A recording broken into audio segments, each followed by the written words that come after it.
I don't know if this letter is for you or for the little girl who kept waiting for you. Maybe it's for both of us tonight. I'm finally done pretending that silence never hurt memory. I still remember the sound of your keys, a metal against metal, a sound that could make my whole heart start running. Before my feet did, I'd race to the front door. Sometimes you'd walk in, sometimes you wouldn't. Funny, hope always sounded exactly like your keys. Truth, children don't understand absence. They study it, they collect it, they memorize it. I became an expert at reading. Empty chairs, unfinished dinners, birthdays with one present still wrapped. I never asked where you were. I asked myself why it wasn't enough to make you stay. Memory, Mom always smiled before opening the front door. She wanted us to look like a happy family, even when happiness had already left the house. I watched her iron your shirts even after you stopped coming home every night.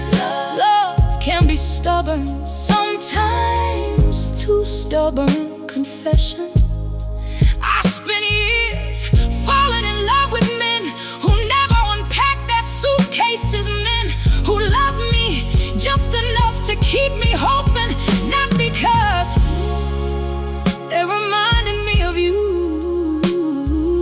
because they reminded me of home, and home always felt temporary.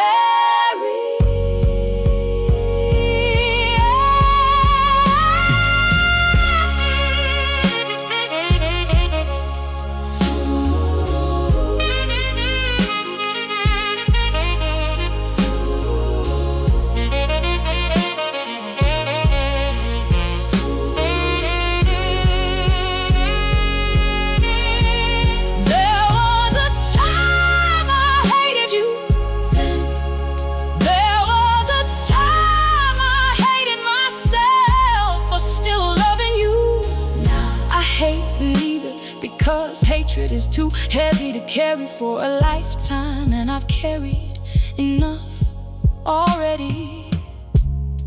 I found an old photograph last winter. You were holding me. I couldn't have been older than 3. You looked so proud. I stared at that picture for hours, wondering what happened to that man. Where did he go? And why didn't anyone go looking for him? Healing. Maybe you weren't running away from me. Maybe you were running from yourself. I don't know, and maybe I never will. But I know this, your unfinished story doesn't have to become mine. I refuse to inherit your silence. I refuse to confuse distance with strength. I refuse to spend another birthday waiting at a window that no longer belongs to me. Acceptance. Dear Daddy, I'm leaving that little hallway. I'm taking that little girl by the hand. She doesn't have to keep listening for your key. She deserves to hear something else. Laughter, music, her own voice. And maybe that's enough. Good night.